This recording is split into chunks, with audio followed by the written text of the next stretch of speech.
പോലീസുകാരെയോ അല്ലെങ്കിൽ DYFI ഗുണ്ടകളെയോ അല്ലെങ്കിൽ രക്ഷാപ്രവർത്തനം നടത്തുന്നില്ലേ അവരെ എങ്ങനെ റോഡിൽ നിർത്തിയിട്ട് വഴിയാത്രക്കാരെ തടഞ്ഞ് പിടിച്ചു പറിക്കുക. ഇനി അത് മാത്രമേ സർക്കാരിൻ്റെ മുന്നിൽ വ്യവസായം തുടങ്ങിക്കഴിഞ്ഞാൽ അവിടെ കൊണ്ടുവന്നൊരു ചെങ്കോണകം കുത്തിവെക്കും. പിന്നെ അവന് രക്ഷയില്ല. അത് മോഹൻലാൽ നരൻ സിനിമയിൽ കൊണ്ടുവന്നിട്ട് കുത്തിവെക്കുമല്ലോ, ഒരു വടി കുത്തിവെക്കുന്നത് പോലെയാണ്. പ്രബുദ്ധരാണെന്ന് പറഞ്ഞുകൊണ്ടിരിക്കുക. അവർ പ്രബുദ്ധരല്ല, ഒരു കോപ്പവുമല്ല, വെറും മണ്ടന്മാരും ക്രൂരന്മാരും. മദ്യം, മയക്കുമരുന്ന്, പീഡനം. ഒന്നാലോചിച്ച് വീടിനകത്ത് കിടന്ന പെൺകുട്ടിയെ വരെ എടുത്തുകൊണ്ട് പോയി പീഡിപ്പിക്കുന്നു. പോലീസ് വന്ന് കാഴ്ചക്കാരായി നിന്നു, നാട്ടുകാർ വന്ന് കാഴ്ചക്കാരായി. ഇവർ ഗുണ്ടകളെ പോലെ നിൽക്കുകയാണ്. ഒന്ന് അവസാനം കഷ്ടപ്പാട് തോന്നിയിട്ട് ഈ ബൊലേറോ പിക്കപ്പിന്റെ ഡ്രൈവർ സഹായിക്കാൻ പോയി, അയാളെ അടിക്കാൻ പോയി.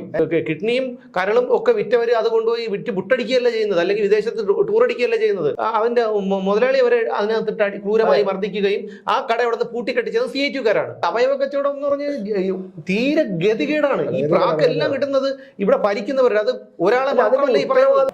നമസ്കാരം. നമ്മുടെ പൊതു ഖജനാവ് പോലെ കടുത്ത സാമ്പത്തിക പ്രതിസന്ധിയിലാണ് കേരളത്തിലെ ഓരോ സാധാരണക്കാരും.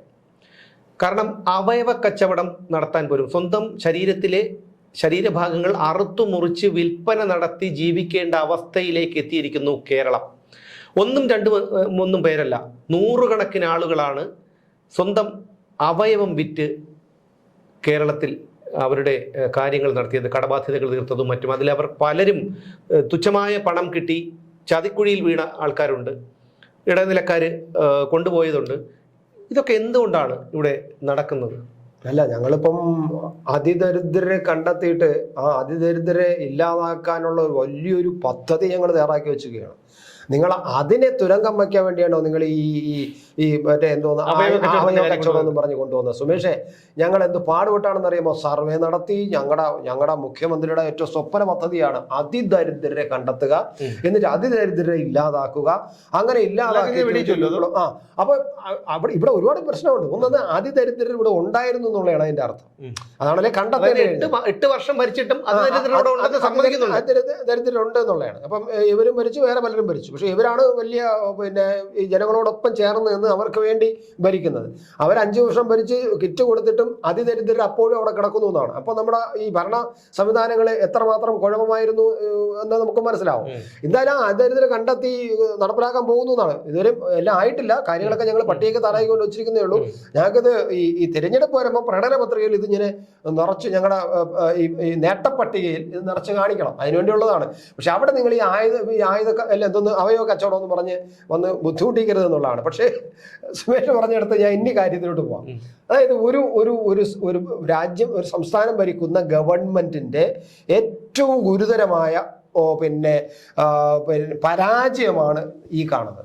സുമേഷ് പറഞ്ഞില്ലേ, അതായത് പാവങ്ങൾക്ക് അവർക്ക് ഈ അവയവം കൊടുത്തിട്ട് ശരീരത്തിനകത്തുള്ള ഒരു ജീവനുള്ള അവയവത്തെ വിലയ്ക്ക് കൊടുത്തിട്ട് ആ കാശെടുത്തിട്ട് അവരുടെ കടവും അവരുടെ നിത്യവൃത്തിയും നടത്തേണ്ടി വരിക എന്ന് പറയുന്ന ആ സംസ്ഥാനത്തിൽ ഭരിക്കുന്ന ഗവൺമെന്റിന് അല്പമെങ്കിലും നാണമുണ്ടോ? നാണം ഇല്ലല്ലോ. ആർക്ക് നാണം? ഇവർക്കോ? അല്ല, ഇവര് മാത്രമല്ല. പക്ഷെ ഇപ്പൊ ഇവര് ഭരിക്കുമ്പോൾ നമുക്ക് ഇവരോട് ചോദിക്കാം. പക്ഷെ ഇവര് മാത്രമല്ലായിരിക്കും ഇതിന്റെ കാരണം. പക്ഷെ എങ്കിൽ പോലും ഈ കാലഘട്ടങ്ങളിലാണ്, ഈ കഴിഞ്ഞ 7-8 വർഷമായിട്ടാണ് ഇത്രയധികം സാമ്പത്തിക ദുരിതം ഈ ജനങ്ങൾ അനുഭവിക്കാൻ കാരണം ഖജനാവ് കാലിയായതും ഈ കാലഘട്ടത്തിലാണ്. തൊഴിലില്ലായ്മ കൂടി. ഞാൻ പറഞ്ഞുതരാം. അതിൽ വേറൊരു കാര്യമുണ്ടോ? എന്താണെന്നറിയോ? കാരണം ഈ 8 കൊല്ലത്തെ കാര്യം മാത്രം എടുക്കാം. ഇതിന് ഉത്തരവാദികൾ ഒരു പരിധി വരെ മുമ്പ് ഭരിച്ചിരുന്നവരും ഒക്കെ തന്നെയാണ്. ഈ 8 വർഷത്തെ കാര്യങ്ങൾ എടുത്താൽ തന്നെ നമുക്കറിയാൻ കഴിയും. ഇപ്പോ കഴിഞ്ഞ പ്രളയത്തിൽ വീട് നഷ്ടപ്പെട്ടവർക്ക് ധനസഹായം കിട്ടിയിട്ടില്ല. വീട് പൂർണ്ണമായും നഷ്ടപ്പെട്ടവർക്ക് മാത്രമാണ് ധനസഹായം കിട്ടിയത്. അതും 4 ലക്ഷം ഊവ. 4 ലക്ഷം ഊവയാണ് കിട്ടിയത്. കാരണം 4 സ്റ്റീൽ തൂണും 2 ഷീറ്റ് ആസ്പെറ്റോസ് ഷീറ്റും ഇട്ട ബസ് കാത്തിരിപ്പ് കേന്ദ്രത്തിന് 8 ലക്ഷമാണെന്ന് ഓർക്കണം. അവിടെയാണ് 4 ലക്ഷം രൂപ കൊടുക്കുന്നത് 10,000 തവണ കയറി ഇറങ്ങുമ്പോൾ. വീട് ഭാഗികമായി തകർന്നവർക്ക് ഇതുവരെയും കിട്ടിയിട്ടില്ല. ഒന്നാലോചിച്ചത്. അപ്പം അങ്ങനെ വരുമ്പോൾ ഈ പ്രായമായ പെൺകുട്ടികളെ അല്ലെങ്കിൽ വയസ്സായ ആൾക്കാരെ ഒക്കെ കൊണ്ട്, അല്ലെങ്കിൽ മനുഷ്യനായിക്കോട്ടെ, ഈ മഴയത്തും വെയിലത്തും അവരെവിടെ പോയി കിടക്കും? അതൊന്ന്. അതിനുവേണ്ടി അവർ ചിലപ്പോൾ കടം വാങ്ങിയെന്ന് വരാം. കടം വാങ്ങി അവരിത് ചെയ്തെന്ന് വരാം. പിന്നെ ഈ കടക്കണിയിൽ നിന്ന് മാറാൻ കഴിയാതെ ഇവർ ചിലപ്പോൾ ഇത് ചെയ്തെന്ന് വരാം, ആരായാലും ചെയ്തു പോകും. അല്ല ഇത് നമ്മൾ ഈ മഴക്കെടുതിയുടെ കാര്യം പറഞ്ഞപ്പോഴാണ്, അതിൽ പ്രളയകാലം പറഞ്ഞത്. നമ്മൾ കേരളത്തില് പ്രളയകാലത്ത് നിന്ന് ആയവരെ കൈപിടിച്ചു ഉയർത്താൻ വേണ്ടി ഒരു പദ്ധതി കൊണ്ടുവന്നല്ലോ. എന്താണ് പുതുകേരളം എന്നോ എന്തോ പറഞ്ഞിട്ട്, നവകേരളം. അങ്ങനെയല്ല, നവകേരളം ഇദ്ദേഹത്തിന്റെ പുതിയ ഈ സംവിധാനം അല്ല, ഒരു കേരളത്തിന്റെ പടമൊക്കെ വരച്ചിട്ട് അതിനകത്ത് അതെ അങ്ങനെ ഒരു സാധനം ഉണ്ടായിരുന്നു. വലിയൊരു പദ്ധതിയാണ് നവീന കേരളം, അങ്ങനെ എന്തൊരു കേരളം എന്നും പറഞ്ഞാണ്. അതായത് പ്രളയകാലം കഴിഞ്ഞ ശേഷം ആ പ്രളയത്തിൽ പോയ കേരളത്തെ വീണ്ടും പുനരുദ്ധരിച്ചു കൊണ്ടുവരുന്ന ആ പദ്ധതിക്ക് ഒരു ഓഫീസ് തിരുവനന്തപുരത്ത് ഉണ്ട്. തിരുവനന്തപുരത്ത് ലാ അക്കാഡമിയുടെ റീബിൽറ്റ് കേരള, അതാണ് ഇതിന്റെ റീബിൽറ്റ് കേരള. ആ പദ്ധതിയെ കുറിച്ച് ഇപ്പൊ വല്ല കേൾക്കില്ല. അവിടെ ആ ഓഫീസ് മെയിൻറ്റെയിൻ ചെയ്യാൻ എത്ര ലക്ഷം ലക്ഷക്കണക്കിന് രൂപ, 85 ലക്ഷം രൂപയാണ് ആ ഓഫീസ് ഒന്ന് മെയിൻറ്റെയിൻ, ഒരു വാടകയ്ക്കെടുത്ത കെട്ടിടം ഒന്ന് മെയിൻറ്റെയിൻ ചെയ്യാൻ, കട്ടം വാങ്ങിക്കാനും. എത്രയോ വർഷത്തേക്ക് പാട്ടത്തിനല്ലേ? ആ പാട്ടത്തിനെടുത്തിരിക്കുകയാണ്. അതും സഹാവിന്റെ കോലിയക്കോട് കൃഷ്ണൻ നായരുടെ ജ്യേഷ്ഠൻ നാരായണൻ നായരുടെ മകൾ ലക്ഷ്മി നായർ, പാചക വിദഗ്ധ ലക്ഷ്മി നായരുടെ കെട്ടിടമാണ്. അത് സർക്കാരിൽ നിന്ന് ഇപ്പൊ മാസം തോറും ലക്ഷക്കണക്കിന് രൂപ വാടക കൊടുത്തോണ്ടിരിക്കുകയാണ്. ആ പദ്ധതി ഈ റീബിൽഡ് കേരള ആ പദ്ധതി ഇപ്പൊ എവിടെ എത്തി, എങ്ങനെ എത്തി, എന്താണ് എന്തെങ്കിലും പദ്ധതി എവിടെയെങ്കിലും എത്തിയിട്ടുണ്ടോ? അതാണ് ആർക്കെന്തെങ്കിലും കേരയിൽ വരും കയറ്റം നമ്മൾ കേട്ടോണ്ടിരുന്നതാണ്. കേട്ടും അത് നമുക്ക് കേട്ടോണ്ടിരിക്കാം. ചിലപ്പോൾ കേരയിൽ വരും എന്ന് പറയുന്നത് വിട്ടിട്ടില്ല. കാരണം അവിടെ ഒരാളെ വിട്ടിട്ടുണ്ട്, കെ വി തോമസിനെ വിട്ടിട്ട് എവിടെ ചെന്നിട്ടും ആരുടെ കാല് പിടിച്ചും മറ്റെന്തെങ്കിലും പിടിച്ചും ഏത് പിടിച്ചാലും വേണ്ടൂല, സംഭവം കൊണ്ടുപോകണം. എന്റെ അഭിമാനമാണ്. കാരണം അല്ലാതെ ഒരു ഭരണാധികാരിയുടെ അഹങ്കാരമാണ് അത്. ആ ഒരു എന്താ പറയാ, അതിന് ഈ പറയുന്നത് ദുരഭിമാനം. അതാണ്, ആ ദുരഭിമാനമാണ്. കാരണം എന്റെ കാലത്ത് ഞാൻ ഈ പറഞ്ഞ സാധനം എനിക്ക് ഇവിടെ കൊണ്ടുവരണം, പോകുന്നതിന് മുമ്പേ അതിവിടെ കൊണ്ടുവന്ന് വെച്ചിട്ട് പിണറായി വിജയനാണോ അതിനാണ് കെ വി തോമസിനെ പറഞ്ഞത് അത് നടക്കൂല. അതായിക്കോട്ടെ. പക്ഷെ എന്തായാലും അദ്ദേഹത്തിന് കെ വി തോമസിനെ വിട്ടിരിക്കുന്നത് ഒരേ ഒരു ജോലിക്ക് ഒരു 1.5 ലക്ഷം രൂപ, 1 ലക്ഷത്തി ചില്ലുവാൻ്റെ ശമ്പളവും ഒരു കാറും ഒരു ഓഫീസും എല്ലാം കൂടെ ഒരു മാസം 2.5 ലക്ഷം രൂപ മുടക്കുന്നത് ഈ ഒറ്റ കാര്യം കെ വി തോമസിനെ അവിടെ കൊണ്ടുവന്ന് ഡൽഹിയിൽ കൊണ്ട് പ്രതിഷ്ഠിക്കണം. ഇത് എങ്ങനെയെങ്കിലും ഇവിടെ കൊണ്ടുവന്നിട്ട് എന്റെ മുഖം രക്ഷിക്കണം. കാരണം എന്റെ അഭിമാനം, അതാണ് ദുരഭിമാനം മനസ്സിൽ കിടക്കണോണ്ടാണ് അത് അഭിമാനമാണെന്നാണ് അയാൾ തോന്നുന്നത്. പക്ഷെ ജനങ്ങൾക്കറിയാം അതൊരു ദുരഭിമാനമാണെന്ന്. അത് നിർത്താൻ പോകുന്നത്. അത് മാത്രമല്ല വേറൊരു കാര്യമുണ്ട്. സാധാരണക്കാരുടെ കാര്യം മാത്രം എടുക്കാം. ക്ഷേമ പെൻഷൻ ഇല്ല. HIV ബാധിതർക്കുള്ള മാസം 1000 രൂപ ധനസഹായം ഉണ്ടായിരുന്നു, അത് മുടങ്ങിക്കിടന്നു. ഇടയ്ക്കെന്തോ കുറച്ചെന്തോ കൊടുത്തു എന്ന് പറയുന്നത് കേട്ടു. 7 മാസത്തെ ക്ഷേമ പെൻഷനാണ് കുടിശ്ശികയുള്ളത്. ക്ഷേമനിധി ബോർഡ്, അതായത് കെട്ടിട നിർമ്മാണ ക്ഷേമനിധി ബോർഡ്, അങ്ങനെ പല ക്ഷേമനിധി ബോർഡ്, കള്ളിച്ചിത്ത് ക്ഷേമനിധി ബോർഡ്, ഇവർക്കൊന്നും പെൻഷൻ കിട്ടുന്നില്ല. പിന്നെ ഡയാലിസിസ് രോഗികൾക്ക് ഉള്ള ധനസഹായം മുടങ്ങിയിട്ട് 4000 രൂപയാണ് കൊടുക്കുന്നത് ഒരു മാസം. അത് 6 മാസമായിട്ട് മുടങ്ങി കിടക്കുകയാണ്. കോവിഡിൽ മാതാപിതാക്കൾ നഷ്ടപ്പെട്ട കുട്ടികളെ സംരക്ഷിക്കുന്നവർക്ക് കൊടുക്കുന്ന ഒരു ധനസഹായമുണ്ട്, അത് കൊടുക്കുന്നില്ല. അങ്ങനെ അത് മാത്രമല്ല, കിടപ്പ് രോഗികളെ ശുശ്രൂഷിക്കുന്നവർക്ക് വേണ്ടിയിട്ട് വെറും 600 രൂപയാണ് ഒരു മാസം. അതും കൊടുക്കുന്നില്ല. വിധവകൾക്ക് വിധവ പെൻഷൻ ഇല്ല. എന്നിട്ട് അവരെ അതിൽ നിന്ന് പട്ടികയിൽ നിന്ന് കുറെ പേരെ പുറത്താക്കാൻ കാണിച്ച നാടകമൊക്കെ നമ്മൾ കണ്ടതാണ്. കാരണം കൊണ്ടുവന്നപ്പോൾ നിങ്ങൾ പുനർവിവാഹിതരായോ എന്നുള്ള സർട്ടിഫിക്കറ്റ് ഹാജരാക്കണം. അങ്ങനെ കുറെ നൂലാമാലകൾ കഴിഞ്ഞ് 78,000 പേരെന്തോ ആണ് അതിൽ നിന്ന് പുറത്തായത്. അതൊരു ഭരണപരമായ നടപടിയായിരിക്കാം. അത് നേരത്തെ വ്യക്തമായ ഒരു അറിയിപ്പ് അവർക്ക് കൊടുക്കണ്ടേ? പെട്ടെന്ന് നിന്ന് കഴിഞ്ഞാൽ പിന്നെ അവർക്ക് അത് കിട്ടുമോ? പിന്നെ അതെല്ലാം ശരിയാക്കി കൊണ്ടുവരാൻ തന്നെ 6-7 മാസം എടുക്കും. അപ്പൊ അങ്ങനെ ആണെങ്കിൽ പോലും ഈ 7 മാസത്തത് പിന്നെ കൊടുക്കേണ്ടി വരില്ല. 78,000 പേർക്ക് ഒന്ന് ആലോചിച്ച് പോകും. ഇപ്പൊ ഒരു മാസത്തെ ക്ഷേമ പെൻഷൻ കൊടുക്കാൻ എന്തോ പണം അനുവദിച്ചു. ഒരു മാസം അവിടെ നിന്ന് കുറച്ച് പൈസ കടം കിട്ടിയതിൽ പിന്നെ ഈ 16,000-ഓളം സർക്കാർ ജീവനക്കാർ വിരമിക്കുന്നുണ്ടല്ലോ, അവർക്കുള്ള ആനുകൂല്യങ്ങളെല്ലാം കൊടുത്തതിന് ശേഷം ഒരു മാസത്തെ ക്ഷേമ പെൻഷൻ കൊടുക്കാൻ വേണ്ടിയിട്ട്. പക്ഷെ അവർക്കുള്ള ആനുകൂല്യം കൊടുക്കാനുള്ള പൈസ തികയോ? ഈ കടം കിട്ടിയത് കടം എടുത്തിട്ടില്ലല്ലോ, എടുക്കാൻ. അല്ലല്ല, ഇപ്പൊ അനുമതി കൊടുത്തു, കേന്ദ്രം കൊടുത്തു. അപ്പൊ അത് കൊടുത്തിട്ടുണ്ട്. അപ്പൊ അത് ഈ ശമ്പളവും പെൻഷനും കഴിഞ്ഞിട്ട് 16,000 പേർക്കുള്ള ആനുകൂല്യം കൊടുക്കാൻ ഉണ്ടെന്നാ പറഞ്ഞത്. അത് കഴിഞ്ഞിട്ട് കൊടുക്കുന്ന പറഞ്ഞ ഒരു മാസം. അപ്പൊ എന്തായിരുന്നാലും പിന്നെ ഇത്തരത്തിൽ സാധാരണക്കാരന് കിട്ടേണ്ട ആനുകൂല്യങ്ങൾ, അതായത് അവർക്ക്, ഞാൻ ചോദിച്ചോട്ടെ ചേട്ടാ, എന്റെ വേണ്ടപ്പെട്ട ഒരാളിന് ഒരു ഇത് വന്നിരിക്കട്ടെ, എനിക്കപ്പോൾ വേറെ എന്ത് സഹിക്കും, ഒരു അസുഖം വന്നു, അന്ന് ഇത്രയും രൂപ വേണം, ഞാൻ എന്തിനും തയ്യാറാവും. മനസ്സിലായി? അപ്പൊ ഇത് വിറ്റവര് ഈ കിഡ്നിയും കരളും ഒക്കെ വിറ്റവര് അത് കൊണ്ടുപോയി വിറ്റ് മുട്ടടിക്കുകയല്ല ചെയ്യുന്നത്, അല്ലെങ്കിൽ വിദേശത്ത് ടൂർ അടിക്കുകയല്ല ചെയ്യുന്നത്. അവർ ജീവിക്കാൻ പറ്റാത്തതുകൊണ്ട് അവർ ആഹാരം വാങ്ങിച്ച് കഴിക്കാനേ, അവർ കടവും മാറ്റി തീർത്തു, അവർ ആഹാരം വാങ്ങിച്ച് രോഗത്തിന് പൈസ. കാരണം പദ്ധതികൾ ഒരുപാടുണ്ട്, നമ്മുടെ ഇൻഷുറൻസ് പദ്ധതികളുണ്ട്, നമ്മുടെ കാരുണ്യ ബലവന്റെ പദ്ധതികളുണ്ട്, എല്ലാം ഉണ്ട്. പക്ഷെ ഇല്ല. അപ്പൊ അതുകൊണ്ട് പിന്നെ അവരെന്ത് ചെയ്യണം? അവർക്ക് രോഗം വന്നു കഴിഞ്ഞാൽ അവർക്ക് ചികിത്സിക്കണ്ടേ? അല്ലെ കാശില്ലല്ലോ. ഇതൊരു ആശ്രയമായിരുന്നു. ഇപ്പൊ ഇതില്ല, അതും പോയില്ലേ. അപ്പൊ സ്വാഭാവികമായിട്ടും നമുക്ക് പറയാം, ഇവർക്ക് വേറെ കൂലിപ്പണി എടുത്തുകൂടെ, അല്ലെങ്കിൽ എന്തിനാണ് അങ്ങനെ ചെയ്യുന്നത്, അല്ലെങ്കിൽ ഇങ്ങനെ വേറെ എന്തെല്ലാം വഴികളുണ്ടായിരുന്നൊക്കെ നമുക്ക് പറയാം. പക്ഷെ ആ ഒരു അവസ്ഥയിൽ കൂടി കടന്നു പോകുന്ന ആൾക്ക് മാത്രമേ അതിന്റെ അവരുടെ അങ്ങനെ ഒരു സമൂഹം ഞാൻ ആലോചിക്കുന്നു. ഞാൻ അതാണ് ഈ വാർത്ത വന്നപ്പോൾ ഞാൻ ചിന്തിച്ച ഏറ്റവും അധികം അതിനകത്തുള്ള ഈ റാക്കറ്റിന്റെ സ്വഭാവമല്ല, പക്ഷെ ആ കൊടുത്ത മനുഷ്യരുടെ ദയനീയത. കാരണം അത്രയും ജനങ്ങൾ അത് കൊടുക്കുന്നു എന്ന് പറഞ്ഞാൽ അവരൊക്കെ അവരുടെ ഒരു ശരീരത്തിൽ നിന്ന് കാരണം ഒരു തുള്ളി രക്തം ഒന്ന് മുറിയുമ്പോൾ തന്നെ നമ്മൾ പെട്ടെന്ന് ആ രക്തം പോകാതിരിക്കാൻ പെട്ടെന്ന് ഒന്ന് അമർത്തി പിടിക്കും, അല്ലെങ്കിൽ പെട്ടെന്ന് നമ്മൾ കൊച്ചിലെ പറഞ്ഞിട്ടുണ്ട് പെട്ടെന്ന് അമർത്തി പിടിക്കും. കാരണം അത്രമാത്രം നമ്മുടെ ശരീരത്തിൽ ഓരോ തുള്ളി രക്തത്തിന് നമുക്ക് വിലയുണ്ട്. നമ്മൾ നമ്മുടെ ശരീരത്തിലെ ഏറ്റവും പ്രധാനപ്പെട്ട ഒരു അവയവം വിലയ്ക്ക് കൊടുക്കാൻ തയ്യാറാവുമെന്ന് പറഞ്ഞാൽ അവർ അത്രമാത്രം ബുദ്ധിമുട്ട് അനുഭവിക്കുന്നുള്ളതുകൊണ്ടാണ്. അപ്പൊ അങ്ങനെ ഒരു സമൂഹം കേരളത്തിൽ വളർന്നു വന്നിരിക്കുന്നു. 1 അല്ല 2 അല്ല 10 അല്ല 500 അല്ല അതിലധികം പേർ ഇങ്ങനെ കൊടുത്തിരിക്കുന്നു എന്ന് കേൾക്കുമ്പോൾ ആ സമൂഹത്തിലെ നിങ്ങൾ എത്ര വലിയ നമ്പർ 1 കേരളമാണ്, ആരോഗ്യരംഗത്തായിരുന്നു ഒരു നമ്പർ 1 കേരളമാണ്, ജീവിത നിലവാരത്തിൽ നമ്പർ 1 കേരളമാണ്, പ്രബുദ്ധതയിൽ നമ്പർ 1 കേരളമാണ്, വിദ്യാഭ്യാസത്തിൽ നമ്പർ 1 കേരളം എന്ന് പറഞ്ഞിട്ട് യാതൊരു അർത്ഥവുമില്ല. അതൊരു കാര്യമില്ല. അത് മാത്രമല്ലേ ഇത് ഉത്തരേന്ത്യയിലെ ഇവർ പറയും പോലെ ഉത്തരേന്ത്യയിലോ ഒന്നുമല്ല, ഇത് കേരളത്തിലാണ്. കേരളത്തിൽ നമുക്ക് ചിന്തിക്കാൻ കഴിയുമായിരുന്നു. ഇവിടെ ഇത്രയും സംസ്ഥാനങ്ങളുണ്ട്. അതായത് നമ്മുടെ ഈ കേരളത്തിന്റെ അത്ര പോലും വികസിക്കാതെ ഇത്രയും സംസ്ഥാനങ്ങളുണ്ട്. ഉണ്ടായിരിക്കാം, ഇല്ലെന്നല്ല. പക്ഷെ ഇത്രയും കൂട്ടത്തോട് കൂടി ഇതിന്റെ ഒരു ഇത് വെളിവാക്കുന്നത് എന്താണെന്ന് അറിയാമോ? എന്തിന്റെയും വളക്കൂറുള്ള മണ്ണ്, അതായത് നല്ല കാര്യങ്ങൾക്കൊഴികെ എന്തിന്റെയും തീവ്രവാദത്തിനെ കുറിച്ച് പറയുമ്പോൾ അത് വേറെ രീതിയിൽ എടുക്കും. അപ്പൊ തീവ്രവാദം നമ്മുടെ 2 സംസ്ഥാന പോലീസ് മേധാവികൾ, ഒന്ന് ഈ പറഞ്ഞ 3 പേര്, പിന്നെ ലോക്നാഥ് ബെഹ്റ ആയിരുന്നാലും TP സെൻകുമാർ പറഞ്ഞെന്താണ്? കേരളം തീവ്രവാദത്തിന്റെ ഹബ്ബായി മാറിയിരിക്കുന്നു എന്നാണ് പറഞ്ഞത്.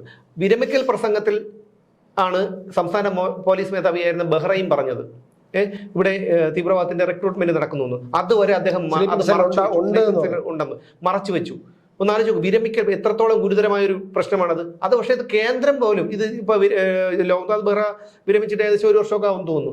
ഇതുവരെ ഒരു അന്വേഷണം നടന്നോ? പക്ഷേ ഇന്ത്യയിൽ എവിടെ സ്ഫോടനം നടന്നാലും അവിടെ ഒരു മലയാളിയുടെ, മിക്ക സ്ഫോടനങ്ങളിലും ഒരു മലയാളിയുടെ കൈ ഉണ്ടായിരിക്കും. ഇവിടെ NIA വന്ന് ഇവിടുന്ന് തൂക്കിക്കൊണ്ട് പോകുമ്പോഴാണ് നമ്മൾ അറിയുന്നത് ഇവിടെ വീടിന്റെ അടുത്ത് ഒരു വലിയ തീവ്രവാദി ഉണ്ടെന്ന്. തീവ്രവാദത്തിന്റെ ഹബ്ബായി മാറിയിരിക്കുന്നത് തീവ്രവാദത്തിൻ്റെത്. അതുപോലെ അവയവ കച്ചവടം എന്തുമാത്രം, 100 കണക്കൊന്നും അല്ല കേട്ടോ, 1000 മറ്റേ ആ സ്ത്രീ ലാക്ഷോർ ഹോസ്പിറ്റലിൽ ജോലി ചെയ്തിരുന്ന നഴ്സ് പറഞ്ഞത് അവർ വെളിപ്പെടുത്തിയെന്ന് വെച്ചാൽ 1 ലക്ഷത്തോളം പേര് ഈ ഷാജി എന്ന് പറയുന്ന ബ്രോക്കറുടെ കെയർ ഓഫിൽ വന്നിട്ടുണ്ടെന്നാണ് പറയുന്നത്. അപ്പം റിപ്പോർട്ടർ എടുത്ത് ചോദിക്കുന്നുണ്ട്, 1 ലക്ഷം പേരോ? അവർ 1 ലക്ഷം ഒന്നും അല്ലെന്നാണ് പറയുന്നത്. ശരിയായിരിക്കാം. അല്ല, മാഫിയകളാണ് ഈ പറയുന്നത് പോലെ മദ്യം, മയക്കുമരുന്ന് ഏറ്റവും വിൽക്കപ്പെടുന്ന ഒരു മണ്ണാണ് കേരളം. കാരണം മദ്യം, മയക്കുമരുന്ന്, പീഡനം. വീടിനകത്ത് കിടന്ന പെൺകുട്ടിയെ വരെ എടുത്തുകൊണ്ടുപോയി പീഡിപ്പിക്കുന്നു. അച്ഛനും മകളും അമ്മയും ചേർന്ന് കുട്ടികളെ തട്ടിക്കൊണ്ടു പോകുന്നു. ഇതൊക്കെ നമുക്ക് എങ്ങനെ ചിന്തിക്കാൻ കഴിയും? പീഡനം എന്ന് പറഞ്ഞാൽ എന്തുമാത്രം പീഡനങ്ങളാണ് നടക്കുന്നത്. ഡെയിലി നമ്മൾ വാർത്ത പറയല്ലേ, ഓരോ ദിവസവും ഒരു പീഡന വാർത്ത. സ്ത്രീ സുരക്ഷ കേരളം നമ്പർ 1. വനിതാ മതിലൊക്കെ. അപ്പൊ ഈ കണക്കിനാണ് ഇതാണ് കേരളത്തിന്റെ അവസ്ഥ. എന്നാൽ ഇവിടെ ഒരു വ്യവസായ സംരംഭം ഇതുവരെയെങ്കിലും തുടങ്ങിയിട്ടുണ്ടോ? എന്താണ് ചെറിയ ചെറിയ കടകളും അതുപോലെ മറ്റു കാര്യങ്ങളൊക്കെ തുടങ്ങി. ഇവിടെ കോട്ടയം കാഞ്ഞാർ ഷാജിമോൻ എന്ന് പറഞ്ഞിട്ട് ഒരാൾ വന്നിട്ടൊരു സംഭവം തുടങ്ങിയതും വേറൊരു പെൺപിള്ള വന്നിട്ട് അതിന്റെ മുമ്പിൽ നിന്ന് പ്ലാവ് ഉണങ്ങിപ്പോയെന്ന് പറഞ്ഞ് സമരം ചെയ്തൊക്കെ നമ്മൾ കണ്ടതാണ്. അപ്പോൾ ഇവിടെ ഒരു സംസ്ഥാനം BMW പ്ലാന്റ് ഇവിടെ വരാൻ പോയപ്പോൾ അതിന് ഇവിടെ നിന്ന് ഓടിച്ചു. അതിപ്പോൾ മയിലാടിയിലാണ്. പിന്നെ കിറ്റക്സിനെ പൂട്ടിക്കാൻ വേണ്ടി ഇവന്മാർ എന്തെല്ലാം കളി കളിച്ചു എന്ന് നമ്മൾ കണ്ടതാണ്. ഇവിടെ 4000 കോടി രൂപയാണ് കിറ്റക്സ് തെലങ്കാനയിൽ നിക്ഷേപിച്ചിരിക്കുന്നത്. 4000 കോടി രൂപ. അതായത് അത് കേരളത്തിൽ വന്നിരുന്നെങ്കിൽ അത്രയും പേർക്ക് ജോലി കിട്ടേണ്ട ഒരു സംരംഭമായിരുന്നു. അല്ല, തെലങ്കാനയിൽ അത് ഞാൻ ഇടയ്ക്ക് ഞാൻ ഇവിടെ പറഞ്ഞു തോന്നുന്നത്, അതായത് 2 ബസ് സ്റ്റോപ്പ് ദൂരം ഈ കിറ്റക്സിന്റെ ഈ സ്ഥലമാണ് തെലങ്കാന ഒരു സ്ഥലത്ത് അത് പോയൊരു നമ്മൾ ബസ്സിൽ ഒരു സ്റ്റോപ്പിൽ നിന്ന് കയറി കഴിഞ്ഞാൽ അവിടെ നിന്ന് തുടങ്ങി കഴിഞ്ഞാൽ അടുത്തൊരു ബസ് സ്റ്റോപ്പ്, അതിന്റെ അടുത്തൊരു സ്റ്റോപ്പ് കഴിയുമ്പോഴാണ് ഇവരുടെ ഈ വ്യവസായശാലയുടെ ഇത് കഴിയണം. അത്ര അവിടെ എത്രമാത്രം പേർക്ക് അവിടെ തൊഴിൽ കിട്ടും, തെലങ്കാനക്കാർക്ക് എന്തുമാത്രം തൊഴിൽ കിട്ടും. അപ്പൊ എന്തുമാത്രം ടാക്സ് കിട്ടും സംസ്ഥാനത്തിന് ടാക്സ് കിട്ടും. പക്ഷെ ഇവിടെ എന്ന് പറഞ്ഞാൽ ഒരാളും ഇവിടെ മലയാളികൾക്ക് കാശില്ലാത്തതുകൊണ്ടാണോ? മലയാളികൾ എത്രയോ പ്രവാസികൾ ഇപ്പോൾ യൂറോപ്യൻ രാജ്യങ്ങളിലും ഗൾഫ് രാജ്യങ്ങളിലൊക്കെ ഉണ്ട്. അവരൊക്കെ ഇപ്പം യൂറോപ്യൻ രാജ്യങ്ങളിലൊക്കെ ജീവിക്കുന്നവർ, ഫാമിലിയായിട്ട് ജീവിക്കുന്നവർ ഇങ്ങോട്ട് വരാൻ താല്പര്യപ്പെടുന്നില്ല. കാരണം അവരിതെല്ലാം കണ്ടുകൊണ്ടിരിക്കുകയാണ്. അപ്പോൾ അവർക്ക് ഇവിടെ വന്നിട്ടൊരു സ്ഥാപനം തുടങ്ങാൻ പറ്റുമോ? ഇപ്പോൾ എനിക്ക് ഉദാഹരണം പറയാം. കോട്ടയത്ത് ബെൽറോസ് എന്ന് പറഞ്ഞ ഹോസ്പിറ്റൽ, ബെൽറോസ് കിംസ്, അവിടെ അത് കൊണ്ടുവന്ന് ആ സ്ഥാപനം തുടങ്ങിയ, ഹോസ്പിറ്റൽ തുടങ്ങിയ ജൂബി ദേവസ്യ, അദ്ദേഹം അത് പിന്നെ കിംസുമായിട്ട് കേസായതും ഇപ്പോഴും അയാൾക്കൊന്നുമില്ല. 40 വർഷം അയാള് അമേരിക്കയിൽ കിടന്ന് കഷ്ടപ്പെട്ട ഒരാളാണ് ജൂബി ദേവസ്യ.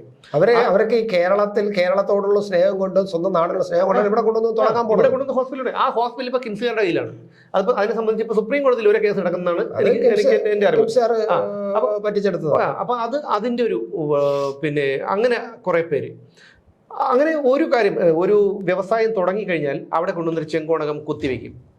പിന്നെ അവന് രക്ഷയില്ല. അത് മോഹൻലാൽ നരൻ സിനിമയിൽ കൊണ്ടുവന്നിട്ട് കുത്തിവെക്കുമല്ലോ, ഒരു വടി കുത്തിവെക്കുന്നത് പോലെയാണ് ഇവരുടെ ഇത്. വേറെ ഒരു രാഷ്ട്രീയ പാർട്ടിക്കാരും ഇല്ലല്ലോ. ഇവർ വന്നു കഴിഞ്ഞാൽ ഇവർ വന്ന് ഇവിടെ നെസ്റ്റോ ഹൈപ്പർ മാർക്കറ്റ് വയനാട്ടിൽ തുടങ്ങി. അവിടെ ഇവർ CPM-കാരും ഉണ്ടായിരുന്നു, മറ്റുള്ള തൊഴിലാളി യൂണിയൻകാരും ഒക്കെ ഉണ്ടായിരുന്നു. എത്ര നെസ്റ്റോ വിദേശത്തൊക്കെയുള്ള ഒരു വ്യാപാര ശൃംഖലയാണ്. അവർ പോലും അവർക്ക് ഒരു ദിവസം 10 ലക്ഷം രൂപയുടെ നഷ്ടം എന്നാണ് അവരെന്ന് പറഞ്ഞത്. ഒരു ദിവസം വന്ന് അവിടെ കുത്തിയിരിക്കുന്നത് കൊണ്ട്. പിന്നെ ശ്രീ പോർക്കലി സ്റ്റീൽസ് എന്നും പറഞ്ഞിട്ട് നമ്മുടെ കണ്ണൂർ ഭാഗത്ത് ഒരു സ്റ്റീൽ കമ്പനി തുടങ്ങി, സ്റ്റീൽ മറ്റേ കമ്പി കട തുടങ്ങി. അതിൻ്റെ മുതലാളി എന്തെല്ലാം ഇവന്മാർ ചെയ്തു, ഈ CITU-കാർ ചെയ്തു. അത് പിന്നെ ഇത് അൺലോഡ് ചെയ്യാനുള്ള ഇത് കൊടുക്കണമെന്ന് പറഞ്ഞിട്ട് അവസാനം അവരിപ്പോൾ അവിടെ നിന്ന് പൊളിച്ചു കെട്ടിപ്പോയി. അയാളെ അടിച്ചു, അതിനായിട്ട് ക്രൂരമായിട്ട് മർദ്ദിച്ചു അതിൻ്റെ മുതലാളി. ഒന്നാലും ഇത്രയും ലക്ഷക്കണക്കിന് രൂപ അല്ലെങ്കിൽ കോടിക്കണക്കിന് രൂപ മുടക്കുമ്പോൾ ഇങ്ങനെയുള്ള കാവറക്കികളെ കയ്യിരിക്കുന്ന അടി വാങ്ങിക്കണം എന്ന് പറഞ്ഞു കഴിഞ്ഞാൽ അതിൽ കൂടുതൽ ഒരു നാണക്കെട്ടുണ്ടോ? അവസാനം അവരിപ്പോൾ കർണാടകയിൽ പോയി. കാരണം അവിടെ നിന്ന് കുറച്ച് ദൂരമുള്ളൂ കർണാടക. അവരിപ്പോ അവിടെ തുടങ്ങി. കർണാടക ചെയ്യുന്നവരുണ്ടാക്കില്ലല്ലോ. അപ്പൊ അതാണ് ഇവിടുത്തെ അവസ്ഥ എന്ന് പറഞ്ഞു കഴിഞ്ഞാൽ. ലോഡിങ്ങുകാർക്ക് എന്തെങ്കിലും പ്രശ്നമുണ്ടോ? ലോഡിങ്ങുകാർക്ക് ഇവിടെ ഈ ചാലക്കകത്തുള്ള ലോഡിങ്ങുകാരൊക്കെ വാങ്ങിക്കുന്ന ബോണസ് എന്ന് പറഞ്ഞാൽ ഒരു വർഷം അവർ വാങ്ങിക്കുന്ന ബോണസ് എന്ന് പറഞ്ഞാൽ നിസ്സാര തുകയാണോ? ഇവിടെ ഏത് എന്താണ് ഈ ലോഡിങ് തൊഴിലാളി ആവാൻ എന്താണ് ഈ കിടന്ന് ഇത്രയും ഇവര് വെപ്രാളപ്പെടുന്നത്? കാരണം ചാലക്കകത്ത് അവര് ജോലി നല്ല കഠിനാധ്വാനം കഠിനാധ്വാനം ചെയ്യുന്നില്ല എന്നല്ല പറഞ്ഞത്. നല്ല തൊഴിലാളികളാണ്. അവർ കായികമായിട്ട് നല്ല അധ്വാനം ഞാൻ പറയുന്നത്. പക്ഷെ അവരെ ഈ പാർട്ടി അവരെ നയിച്ച് അതേ ഞാൻ പറഞ്ഞുള്ളൂ. കാരണം ഇവരുടെ ഈ പാർട്ടിക്ക് വേണ്ടിയിട്ടാണ് അവർ നിൽക്കുന്നത്. അവർക്കും ചിന്തിക്കാന്നുള്ളതേ ഉള്ളൂ. ഒരാൾ ഒരു പിന്നെ എന്താണ് ഒരു വ്യവസായ സ്ഥാപനം തുടങ്ങുമ്പോൾ അയാൾക്ക് അതിൻ്റെതായ ബുദ്ധിമുട്ടുണ്ടാവും. അയാളുടെ കെട്ടുതാലി വരെ പണയം വെച്ചിട്ടായിരിക്കും അയാൾ വന്നിട്ട് അത് തുടങ്ങുന്നത്. ഭൂമി പണയപ്പെടുത്തിയിട്ടുണ്ടാകാം, കിട്ടുന്നിടത്ത് നിന്നെല്ലാം കടം വാങ്ങിയിട്ടുണ്ടാകാം. ഇതെല്ലാം ചിന്തിക്കണമല്ലോ. അത് ഒരാളുടെയും ഔദാര്യം വേണ്ട. നമുക്ക് സ്വന്തം തലച്ചോറുകൊണ്ട് ചിന്തിക്കാവുന്നതേ ഉള്ളൂ. അപ്പോൾ എന്താണ് കുറച്ച് മനുഷ്യത്വം കാണിക്കണം അവരുടെ അടുത്തൊക്കെ. അപ്പൊ അത് ഇവർ കാണിക്കുന്നതുകൊണ്ട് ഇവർ പറ്റി പറയുന്നത്. ചേട്ടാ ഒരു കാര്യമുണ്ട്, ഈ ചാലക്കകത്തൊക്കെ എന്ന് പറഞ്ഞു കഴിഞ്ഞാൽ ഒരാൾ ലോഡിംഗ് തൊഴിലാളി അയാളുടെ ആ ജോലി വിൽക്കുമ്പോൾ ലക്ഷക്കണക്കിന് രൂപയാണ് കൊടുക്കുന്നത്. പക്ഷെ അപ്പൊ എന്തിനാണത്? പക്ഷെങ്കിലും അവർ ചെയ്യുന്ന ജോലി നമ്മളെ കൊണ്ട് നോക്കണം. നമ്മൾ അവർ ചെയ്യുന്ന ഒരു ജോലി കണ്ടുകൊണ്ടിരുന്ന അവരുടെ ആ കായിക പിന്നെ ക്ഷമതയും ആ കായികാധ്വാനം ഗംഭീരമാണ്. പക്ഷെ നമുക്കതൊന്നും ചെയ്യാൻ പറ്റില്ല. ഇല്ല, ഞാൻ പറയുന്നത് മോശക്കാരൊക്കെ ഇല്ല പറഞ്ഞത്. ഞാൻ ഈ ശ്രീ പോർക്കലിയിൽ അവന്റെ മുതലാളി അവരെ അതിനകത്തിട്ട് ക്രൂരമായി മർദ്ദിക്കുകയും ആ കട അവിടെ പൂട്ടിക്കെട്ടിച്ചത് CITU-കാരാണ്. സ്പിരിറ്റ് കൊടുത്ത് അവരെ കൊണ്ട് സമരം ചെയ്യും. അതാണ് പറഞ്ഞത്. അവരെന്തിനും ചെയ്യാൻ പോകുന്നു. അത് അവര് നിങ്ങൾക്ക് ജോലിയില്ലായി പോകും, നിങ്ങൾക്ക് പണിയില്ലാതായി പോകും, നിങ്ങൾ ബഹളം കാണിക്കണം, സമരം ചെയ്യണം. ഇത് എങ്ങനെയൊക്കെ പറഞ്ഞു കൊടുത്താലും തലയ്ക്കകത്ത് നമ്മൾ ഈ കഴിക്കുന്ന അരിയാഹാരത്തിന്റെ അത്രയും ഒരു ബുദ്ധിയിൽ ചിന്തിക്കാന്നുള്ളതല്ലേ ഉള്ളൂ. അല്ല, അത് പറ്റില്ല. ഒരു യൂണിയനിൽ നിൽക്കുമ്പോൾ അവർ ആ യൂണിയനിൽ മെമ്പർഷിപ്പ് എടുത്ത് നിൽക്കുമ്പോൾ വിളിച്ചുകൂട്ടി അതിനെ കുറിച്ചാണ് പറയുന്നത്. പറയുമ്പോൾ അതനുസരിക്കാതിരിക്കാൻ പറ്റില്ല. അതെന്തിനനുസരിക്കുന്നതാണ് അവർ വിചാരിക്കുന്നത് അതാണ് ശരിയെന്നാണ്. പക്ഷേ അവര് ഈ പറയുന്ന പല സ്ഥലങ്ങളിലും ഇവരെ കൊണ്ട് ഇറക്കാൻ ബുദ്ധിമുട്ടൊന്നുമില്ല ഈ പറയുന്ന വ്യവസായശാല. പക്ഷെ ഇവര് അമിത കൂലി ചോദിക്കുന്നുണ്ടാണ്. നോക്കുകൂലി മാന്യമായിട്ടൊരു കൂലിയാണ് ചോദിച്ചിരുന്നത്. കഴക്കൂട്ടത്ത് പ്രസവിച്ചിട്ട് രണ്ടാഴ്ച തികഞ്ഞ ഒരു സ്ത്രീ ടെക്കികളാണ് അവര്. സ്ത്രീ അവരുടെ വീട്ടിന്റെ ഫ്രണ്ടില്, തമിഴ്നാട്ടുകാരാണ്, വീടിന്റെ ഫ്രണ്ടിൽ പാവൻടൈൽ ഇടാൻ വേണ്ടിയിട്ട് ബോലറോ പിക്കപ്പിൽ പാവൻടൈൽ കൊണ്ടുവന്നപ്പോൾ ഇവന്മാർ വന്നിട്ട് പൈസ ചോദിച്ചു. കാരണം പാവൻടൈൽ ഇറക്കുന്നത് കടക്കാരാണ്. അപ്പൊ ഇവർ സമ്മതിച്ചില്ല. അവസാനം ഇവന്മാർ അവിടെ കയറി നിന്നു. ഇപ്പൊ ഇത്ര 1-2 വർഷം ആവതേ ഉള്ളൂ. എന്നാ നീ ഇറക്ക്. പക്ഷെ അവൻ ഇറക്കണം. അല്ല, നീ ഇറക്കണം. അല്ല, നീ ഇവിടെ വേറെ ആരും ഇറക്കാൻ പറ്റില്ല. പിന്നെ നിങ്ങൾ തന്നെ ഇറക്കണം. അവിടെ ഉള്ളതായി പ്രസവിച്ച് 2 ആഴ്ച കഴിഞ്ഞ ഒരു സ്ത്രീ മാത്രമാണ്. അവര് കയറി ഇറക്കി.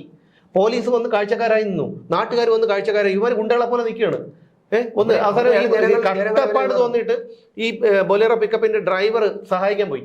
അയാളെ അടിക്കാൻ പോയി. അപ്പൊ പിന്നെ യുവമാർ എന്താ പറയുന്നത്? അത് ശരിയാണ്. പക്ഷെ അത് ഞാൻ പറയില്ല, അത് യുവമാരായിരിക്കൂല. അവിടെ ഒരു നേതാവ് കാണും, അയാളാണ് ഇത് ചെയ്തു ചേട്ടാ. ഞാനൊരു കാര്യമാണ്, എന്റെ അടുത്ത് പറയാണ്, നേതാവല്ല ഇനിയിപ്പോ വേറെ അതിനെക്കാളും വലിയ ദൈവം തമ്പുരാൻ, ദൈവം ആയിക്കോട്ടെ, ഞാൻ പറഞ്ഞോട്ടെ, ദൈവം ആയിക്കോട്ടെ. എന്റെ അടുത്ത് പറയണ്, സുമേഷ് നീ ഇവിടെ നിന്നാണ്ട ഒരു കുഴി കാണിച്ചത്, നീ ഇവിടെ നിന്ന് താഴെ ചാട്. ഞാൻ ദൈവത്തിന്റെ അടുത്ത് ഞാൻ ചാടും. അപ്പൊ നമ്മൾ അപ്പൊ അതുകൊണ്ട് നമുക്ക് ചിന്തിക്കേണ്ട ഒരു ബുദ്ധി ഉണ്ടല്ലോ. അപ്പൊ ആ ബുദ്ധി വെച്ച് ചിന്തിക്കണം.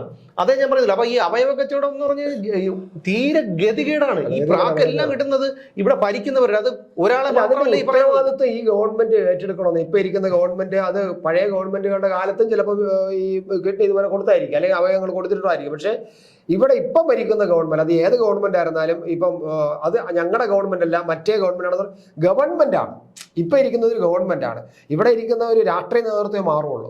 ഗവൺമെന്റ് എന്നും ഒരേ ഗവൺമെന്റ് ആയിരിക്കും. അപ്പൊ സ്വാഭാവികമായിട്ട് ഈ ഗവൺമെന്റിന് ഒരു ഉത്തരവാദിത്വമുണ്ട്. ഇങ്ങനെ എന്റെ നാട്ടിൽ, എന്റെ സംസ്ഥാനത്തിൽ ഇത്രയധികം ഇത് വിൽക്കുന്നത് കൂടുതൽ അന്വേഷിക്കുകയും കൂടുതൽ ഇതിനെക്കുറിച്ച് ഇല്ലാതാക്കുകയും ഇനി അത് വരാതിരിക്കാൻ നോക്കുകയും ചെയ്യുമെന്നുള്ള ഒരു നിലപാടെടുക്കണം. പക്ഷെ ആ ഒരു നിലപാട് അന്വേഷണം നടത്തുന്നു എന്നുള്ളത് മാത്രമേ. ഈ ലേക്ക് ഷോർ ഹോസ്പിറ്റൽ കേന്ദ്രമാക്കി അവയവ കച്ചവടം നടക്കുന്നുണ്ടെന്ന്, കാരണം അതിന്റെ മാനേജ്മെന്റിന് അറിയാമെന്ന് സ്ത്രീ പറയുന്നില്ല. അവിടെ കേന്ദ്രമാക്കി, കാരണം ഈ ഡോക്ടർമാർ അതിൽ ഉൾപ്പെട്ടിട്ടുണ്ട്. അവർക്ക് കമ്മീഷനുണ്ട്. അവിടെ നിരവധി ഒരു 10ഓളം ഏജന്റുമാർ ഇതിന് ഇവിടെയുണ്ട്. അപ്പം ഏജന്റുമാർ വരുന്നെങ്കിൽ എന്തുകൊണ്ട് മാനേജ്മെന്റ് അറിയുന്നില്ല? അവയവ കച്ചവടം, ഈ ഇത്രയും രോഗികൾക്ക് അവയവ മാറ്റം നടക്കുമ്പോൾ അത് കൃത്യമായിട്ടുള്ള ഒരു പിന്നെ മാനദണ്ഡങ്ങൾ പാലിച്ചുകൊണ്ടാണെന്ന് ഉറപ്പുവരുത്തേണ്ടത് ഹോസ്പിറ്റലുകാരാണ്. പക്ഷേ ജനൻ TV മാത്രമാണ് ആ ലേക്ക് ഷോറിന്റെ പേര് പറഞ്ഞ് വാർത്ത ചെയ്തിട്ടുള്ളത്. മറ്റൊരു അന്വേഷണം നടക്കുന്നു പറഞ്ഞാൽ ഇപ്പം ജനങ്ങളുടെ മുമ്പ് ഒരു കാണിക്കാൻ വേണ്ടിയുള്ള അന്വേഷണമാണ്. കാരണം ഇതിൽ മാഫിയ ഉണ്ടോ എന്നൊക്കെ പറഞ്ഞ് അന്വേഷിക്കുന്നു എന്ന് പറയുന്നത് കുറേ പേരെ പിടിക്കുന്നുണ്ട്. അതൊക്കെ ശരി തന്നെ. പക്ഷേ ഈ അന്വേഷണം കൂടുതൽ മുന്നോട്ട് പോകില്ല. കാരണം ഈ പറയുന്ന ലേക്ക് ഷോർ പോലുള്ള ആശുപത്രികൾ, അതല്ലെങ്കിൽ മറ്റ് ഉയർന്ന ആശുപത്രികൾ ചെന്ന് മുട്ടുമ്പോഴേക്കും നമ്മുടെ ഗവൺമെന്റും നമ്മുടെ ഭരണകൂടവും അതിൽ നിന്ന് പിന്നോട്ട് മാറുകയും അതിനെ ആൾക്കാർ മറക്കുകയും ചെയ്യും.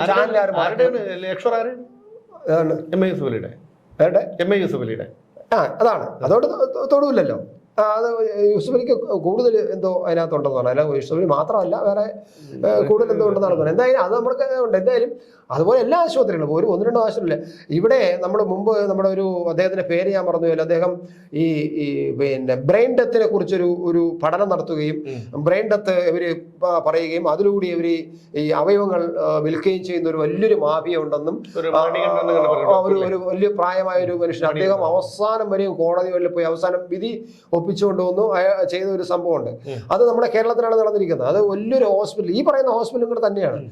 ഹോസ്പിറ്റൽ കേന്ദ്രീകരിച്ച് ബ്രെയിൻ ഡെത്ത്, അതായത് ബ്രെയിൻ ഡെത്ത് ആവാത്തവരുടെ ബ്രെയിൻ ഡെത്ത് ആയെന്ന് പറഞ്ഞിട്ട് അപ്പൊ വീട്ടുകാർ അങ്ങ് സമ്മതിക്കും. കാരണം ഡോക്ടർമാർ പറയല്ലേ ബ്രെയിൻ ഡെത്ത് ആയിരിക്കുകയാണെന്ന് പറയാം. പിന്നെ എന്തോന്ന്, അപ്പൊ ഒരു ബ്രെയിൻ ഡെത്ത് ആവാത്ത ഒരു ചെറുപ്പക്കാരനെ കൊല്ലുകയാണ്. നല്ലൊരു ജീവിതത്തെ, ഒരു വലിയൊരു ജീവിതത്തെ കൊല്ലുകയാണ്. എന്തൊരു ക്രൂരന്മാരാണെന്ന്. ഇത് തെളിവോടുകൂടിയാണ് കോടതി കൊണ്ടുപോയി രേഖകൾ സംഘം കൊണ്ടുകൊടുത്ത് തെളിയിച്ച് കോടതിയിൽ നിന്ന് വിധി ഒപ്പിച്ചു ഈ കേരളത്തിൽ. എനിക്ക് മനസ്സിലാവുന്ന കാര്യം, ഈ പൈസ കൊണ്ട്, ഇങ്ങനെ കിട്ടുന്ന പൈസ കൊണ്ട് എങ്ങനെയാണ് നമുക്ക് ഒരു ഗ്ലാസ് വെള്ളം വാങ്ങി കുടിക്കാൻ പറ്റുന്നത്? എങ്ങനെ തൊണ്ടയ്ക്ക് താഴോട്ട് ഇറങ്ങും? അതുകൊണ്ടല്ലേ കഴിക്കാൻ ഒന്നും കഴിക്കില്ലല്ലോ. ഡയബറ്റിക് ആയിരിക്കും, മറ്റേ പ്രശ്നമായിരിക്കും, അല്ലെങ്കിൽ ഹാർട്ടിന്റെ പ്രശ്നമായിരിക്കും, ഇവരൊന്നും കഴിക്കില്ലല്ലോ. ഞാൻ പറയാം, പണം ലോകത്തെ ഏറ്റവും ക്രൂരന്മാരായിട്ടുള്ള മനുഷ്യരുള്ളത് കേരളത്തിലാണെന്ന് തോന്നുന്നു. കാരണം മറ്റൊരു സ്ഥലങ്ങളിലും ഇത്തരം മാത്രമല്ല, പറ്റിക്കപ്പെടുന്നതോ ഈ സൈബർ പ്രബുദ്ധരെന്നാണ് പറയുന്നത്. പിന്നെ അത് പറ്റിക്കപ്പെടുന്നവരാണ്. ഇപ്പൊ 2 ദിവസം മുമ്പ് പറ്റിക്കപ്പെട്ടത് ഒരു ടെക്കിയാണ്. അപ്പൊ വിദ്യാഭ്യാസം ഇല്ലാത്തതുകൊണ്ടാണ്, സോഫ്റ്റ്വെയർ എഞ്ചിനീയർ ആണ്. അതാണ്. അപ്പൊ അങ്ങനെ പറ്റിക്കപ്പെടുന്നത് ആ അമിതമായിട്ട് പലിശ കിട്ടുമെന്ന് പറയുമ്പോൾ കൊണ്ടുവന്ന് തള്ളി കൊടുത്തിട്ട് അവസാനം പൈസയിലെ പലിശ വിദേശയില പോണെന്ന് ടോട്ടൽ ഫോർ യു, ആട്, മാഞ്ചിയം, തേക്ക്, എന്തെല്ലാം കാര്യങ്ങൾ ഇതെല്ലാം കേരളത്തിലാണ്. അതാ പറഞ്ഞത്, എല്ലാം കേരളമാണ്. സർവ്വതിന്റെയും വളക്കൂറുള്ള മണ്ണ് കേരളമാണ്. അതാണ് നമ്മുടെ കേരളത്തിന്റെ അവസ്ഥ. ചേട്ടാ, നമ്മൾ എന്താണ് എന്നത് മറച്ചു പിടിക്കാൻ, അതായത് നമ്മൾ യഥാർത്ഥത്തിൽ നമ്മുടെ ഉള്ളിലുള്ളത് എന്താണ് എന്ന് മറച്ചു പിടിക്കാൻ വേണ്ടിയാണ് നമ്മൾ അങ്ങനെയല്ല അന്ന് സ്ഥാപിച്ചുകൊണ്ടിരിക്കുന്നത്. അതായത് നമ്മൾ ഒരു സിനിമയുണ്ടല്ലോ, മോഹൻലാലിന്റെ ഒരു സിനിമയുണ്ട്, ഞാൻ MA ഫസ്റ്റ് ക്ലാസ് ആണെന്ന് പറഞ്ഞുകൊണ്ടിരിക്കുന്ന സിനിമ, അതൊരു നാടോടിക്കാറ്റല്ലേ, നാടോടിക്കാറ്റ്. ആ സിനിമയിൽ മോഹൻലാൽ ആവശ്യമുള്ളിടത്തും ആവശ്യമില്ലാത്തടത്തൊക്കെ പറയുന്നുണ്ട് ഞാൻ MA ഫസ്റ്റ് ക്ലാസ് ആണെന്ന്. അത് MA ഫസ്റ്റ് ക്ലാസ് ആണെന്ന് ഒരിക്കലും അതിൽ തെളിയിക്കേണ്ട ഒരു വന്നില്ല. അതുപോലെ എനിക്കൊരു സുഹൃത്തുണ്ടായിരുന്നു, ഞാൻ പുരുഷ വിരോധിയാണേ എന്ന് പറയും എന്ന് പറഞ്ഞൊരു സുഹൃത്ത് എനിക്കുണ്ടായിരുന്നു. പക്ഷേ പിന്നെ ആദ്യം വന്നപ്പോഴത്തേക്കാണ് പുരുഷ വിരോധിയുടെ യഥാർത്ഥ തനിനിറമൊക്കെ പുറത്തു വന്നത്. അപ്പൊ അതുകൊണ്ട് ഈ പറയുന്നത് അതുപോലെയാണ് മലയാളി. ഞാൻ പറഞ്ഞു വന്നതാണ്, അതുപോലെയാണ് മലയാളി. പ്രബുദ്ധരാണ് പറഞ്ഞുകൊണ്ടിരിക്കുക. അവർ പ്രബുദ്ധരല്ല, ഒരു കുഴപ്പമില്ല, വേറും മണ്ടന്മാരും ക്രൂരന്മാരുമാണ് മലയാളികൾ. എന്തായാലും നമുക്ക് ഇത് അവയവദാനവുമായിട്ട് ബന്ധപ്പെട്ട് സംസ്ഥാന സർക്കാരിന് ഉത്തരവാദിത്തമുണ്ട്. അത് കണ്ടെത്തേണ്ടതുണ്ട്. അവസാനം ഈ പറയുന്ന വലിയ ആൾക്കാരുടെ ഹോസ്പിറ്റലിൽ ചെന്ന് നിൽക്കുമ്പം നിർത്തിവെച്ചിട്ട് പോകരുത്. ജനങ്ങളോട് ഉത്തരവാദിത്തമുള്ള ഒരു ഗവൺമെന്റ് ആണെങ്കിൽ ഇത് അവസാനം വരെ കണ്ടെത്തുകയും അവരെ മാതൃമായി ശിക്ഷിക്കുകയും വേണം. പക്ഷെ അതുണ്ടാകുമെന്ന് യാതൊരു പ്രതീക്ഷയില്ല, ഒരു പ്രതീക്ഷയും വേണ്ട. പക്ഷെ ഞാൻ ഈ ക്രൂരന്മാരാണെന്ന് പറഞ്ഞത് ചിലപ്പോൾ ചിലരൊക്കെ തെറ്റിദ്ധരിച്ചേക്കാം. എല്ലാവരെയും അടക്കിയല്ല പറഞ്ഞത്. പക്ഷെ ഞാൻ 2-3 ക്രൂരതകൾ ഞാൻ എടുത്തു പറഞ്ഞുതരാം. നമ്മുടെ ഇലന്തൂരിൽ നരബലി നടന്നു. നരബലി എന്നാണ് പറയുന്നത്. അത് അവരുടെ പിന്നെ ആന്തരികാവയങ്ങളിൽ പലതും കാണാനില്ലായിരുന്നു. ഒരു നരബലി നടന്നു. അത് അത് ക്രൂരതയല്ലേ? മനുഷ്യ മനസാക്ഷിയെ ഞെട്ടിക്കുന്ന ക്രൂരതയല്ലേ? ആയൂര് ഒരു അച്ഛനും അമ്മയും കൗമാരക്കാരിയായ മകളും ചേർന്ന് കുട്ടിയെ തട്ടിക്കൊണ്ടു പോകുന്നു. അത് ക്രൂരതയല്ലേ? കഴിഞ്ഞ ആഴ്ച കാസർഗോഡ് വീടിനുള്ളിൽ കിടന്ന് ഉറങ്ങുകയായിരുന്ന പെൺകുട്ടിയെ തട്ടിക്കൊണ്ടുപോയി പീഡിപ്പിച്ചിട്ട് അവളുടെ സ്വർണ്ണാഭരണങ്ങൾ കവരുന്നു. അത് ക്രൂരതയല്ലേ? ഇവിടെ നെയ്യാറ്റിൻകരയിൽ കഴിഞ്ഞ ആഴ്ച വധശിക്ഷ കിട്ടി. ഒരു അടുത്തുള്ള ഒരു സ്ത്രീയെ ഉമ്മയും മകനും മകന്റെ കൂട്ടുകാരനും കൂടി തലക്കടിച്ചു കൊന്ന് ശിക്ഷിച്ചു. അവർക്ക് വധശിക്ഷ കിട്ടി. അങ്ങനെ എത്ര എത്ര എത്ര എത്ര സംഭവങ്ങൾ. TP ചന്ദ്രശേഖരൻ വധം, അത് CPM-കാരെ മാത്രമല്ല, ഇവിടുത്തെ എല്ലാ രാഷ്ട്രീയ പാർട്ടിക്കാരെയും, RSS, BJP, കോൺഗ്രസ്, മുസ്ലിം ലീഗ്, CPI, CPM എല്ലാ പാർട്ടിക്കാരെയും ഇവരെല്ലാവരും ചെയ്തത്. അതിൽ ക്രൂരമായ കൊലപാതകം എടുത്ത് പറയണമെന്നുണ്ടെങ്കിൽ ഒന്ന് രഞ്ജിത്ത് ശ്രീനിവാസൻ വധം. സ്വന്തം അമ്മയുടെയും പെൺമക്കളുടെയും അനുജന്റെയും ഭാര്യയുടെയും മുന്നിലിട്ട് ഒരു മനുഷ്യന്റെ തല അടിച്ച് തകർത്ത് അയാളെ ക്രൂരമായി വെട്ടിക്കൊന്നത്. കൊലപാതകങ്ങളൊക്കെ നടക്കും, പക്ഷേ ഇത്തരം കാര്യങ്ങൾ. TP ചന്ദ്രശേഖരനെ 51 വെട്ടുകളാണ് TP ചന്ദ്രശേഖരനെ വെട്ടിയത്. ജയകൃഷ്ണൻ മാസ്റ്റർ കുട്ടികളുടെ മുന്നിലിട്ടാണ് വെട്ടിക്കുന്നത് ജയകൃഷ്ണൻ മാസ്റ്ററെ. അപ്പൊ പിന്നെ എങ്ങനെ പറയാൻ പറ്റും മലയാളികൾ ദയാലുക്കളാണെന്ന്? എല്ലാ വിഭാഗങ്ങളെയല്ല, എല്ലാവരെയും അടച്ചാക്ഷേപിച്ചതല്ല, ഒരു വലിയൊരു വിഭാഗം പേര് അല്ലെങ്കിൽ ഒരു പകുതിയോളം പേര് ഇത്തരക്കാരാണ്. മനസ്സിലായോ? അപ്പോൾ അതുകൊണ്ടാണ് ഞാൻ ക്രൂരന്മാരാണെന്നുള്ളൊരു പദം ഞാൻ ഉപയോഗിച്ചത്.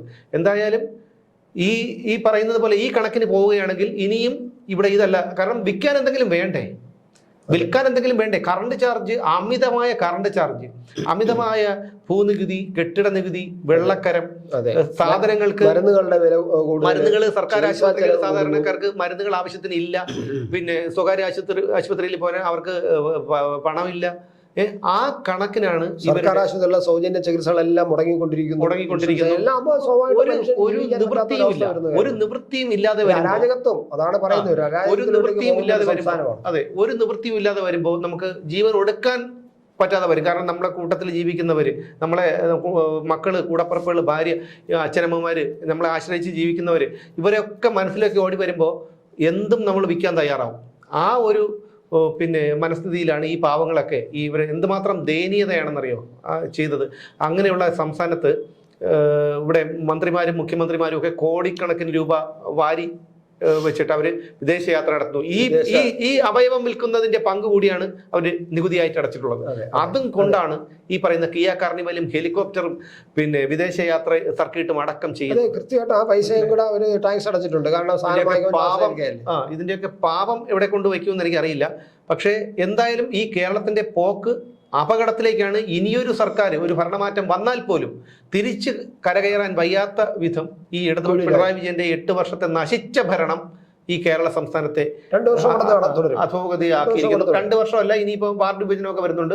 3-ാം വർഷവും മൂന്നാം തവണയും അവർ ഭരണം പിടിക്കാനുള്ളതാണ്. 3-ാം വർഷവും കൂടി പിടിച്ചാൽ ഈ 2 വർഷം തന്നെ എങ്ങനെ നമ്മൾ ഭരിക്കുമെന്ന് വിചാരിച്ചിരിക്കുന്നത്. ഇനിയില്ല, കാരണം കേന്ദ്ര സർക്കാരിന്റെ കടമെടുത്താണ്, ഓരോ മാസം കടമെടുത്തിട്ടാണ് ഇത് ചെയ്തുകൊണ്ടിരിക്കുന്നത്. ഇവിടുത്തെ കാര്യങ്ങൾ അല്പമെങ്കിലും നടത്തിക്കൊണ്ടിരിക്കുന്നത്. ഇനിയിപ്പോൾ ആകെ ഉള്ളതെന്ന് പറഞ്ഞാൽ പോലീസുകാരെയോ അല്ലെങ്കിൽ പിന്നെ ഈ ഡിവൈഎഫ്ഐ ഗുണ്ടകളെയോ അല്ലെങ്കിൽ രക്ഷാപ്രവർത്തനം നടത്തുന്നില്ലേ, അവരെ എങ്ങനെ റോഡിൽ നിർത്തിയിട്ട് വഴിയാത്രക്കാരെ തടഞ്ഞ് പിടിച്ചു പറിക്കുക. ഇനി അത് മാത്രമേ സർക്കാരിന്റെ മുന്നിൽ ഇപ്പൊ നടന്നുകൊണ്ടേ പിടിച്ചവര് തന്നെ. ഒരു പണ്ട് കത്തി കാണിച്ച് ആൾക്കാർ പിടിച്ചു പറിക്കും. ഇപ്പൊ അല്ലാതെ നിയമപരമായിട്ട് പിന്നെ പിഴയടക്കും, അതടക്കും ഇതടക്കും പിടിച്ചു പറിക്കും. അത് തന്നെയാണ്. കാരണം എല്ലാത്തിനും നികുതി, ആഡംബര നികുതി. മറ്റേ ഇനി ഞാൻ മുമ്പ് പലവട്ടം പറയുന്നുള്ളവരെ അടിവസ്ത്രം ധരിക്കുന്നവന് ആഡംബര നികുതി കൂടെ ചുമത്തി കഴിഞ്ഞാൽ തൃപ്തിയായി. മുണ്ടെടുത്തുകൊണ്ട് പറഞ്ഞവൻ്റെ മുണ്ട് പൊക്കി നോക്കുക, പാൻറ് ഇട്ടുകൊണ്ടുവന്നവൻ്റെ അത് നോക്കുക. അപ്പം അടിവസ്ത്രം ഉപയോഗിച്ചിട്ടുണ്ടെങ്കിൽ അവർ പിന്നെ ആഡംബര നികുതി കൊടുക്കേണ്ട ഒരു അവസ്ഥയിലേക്കും കൂടി എനിക്ക് അതിനെ നമ്മൾ നികുതി കൊടുത്തിട്ടാണ് സാധനം വാങ്ങിക്കുന്നത്. അതൊന്നും പറഞ്ഞിട്ട് കാര്യമില്ല. അത് തമ്പ്രാന് ദൂർത്തടിക്കാൻ വേണമെങ്കിൽ നമ്മൾ കൊടുത്തേ പറ്റൂ. അപ്പൊ എന്തായാലും കേരളത്തിലെ ജനങ്ങൾ ഇതൊക്കെ മനസ്സിലാക്കണമെന്ന് മാത്രമേ പറയാനുള്ളൂ. കാരണം എങ്ങോട്ടാണ് ഈ നാടിന്റെ പോക്ക് നമ്മൾ ഈ പറയുന്നുണ്ടെങ്കിലും ചിന്തിക്കുമ്പം ഭയമാണ്. എങ്ങനെ ഈ നാട്ടിൽ ജീവിക്കും? ജീവന് പോലും സുരക്ഷിതയില്ല. എങ്ങനെ ജീവിക്കും? ജോലി ഒരു തരത്തിലും ജീവിക്കാൻ പറ്റും. നമ്മൾ അങ്ങോട്ട് ചിന്തിച്ചാൽ പറയുമ്പോഴൊക്കെ തമാശയായിട്ടും കാര്യമായിട്ടൊക്കെ എടുക്കുമ്പോൾ ഒരു ഇതിലങ്ങ് പോകും. പക്ഷെ നമ്മൾ ഇതിനെക്കുറിച്ചൊന്ന് ചിന്തിച്ചു കഴിഞ്ഞാൽ നമ്മുടെ ഈ പോക്ക്, ഈ നാടിൻ്റെ പോക്ക്, ഈ സാധാരണ കൂലിപ്പണിക്കാരായ അല്ലെങ്കിൽ ഇടത്തരക്കാരായ ആൾക്കാരുടെ പോക്ക്, ഈ വിദ്യാർത്ഥികളുടെ, ഇവിടെ പഠിക്കുന്ന വിദ്യാർത്ഥികളുടെ പോക്ക്, ഓരോ കുടുംബങ്ങളുടെ പോക്ക് എങ്ങനെയാണ്, എങ്ങോട്ടാണ് എന്ന് നമുക്ക് ഇനിയും മനസ്സിലാക്കാൻ കേരളത്തിലെ ജനങ്ങൾ മനസ്സിലാക്കട്ടെ എന്ന് മാത്രം പറഞ്ഞുകൊണ്ട് വീണ്ടും കാണാം.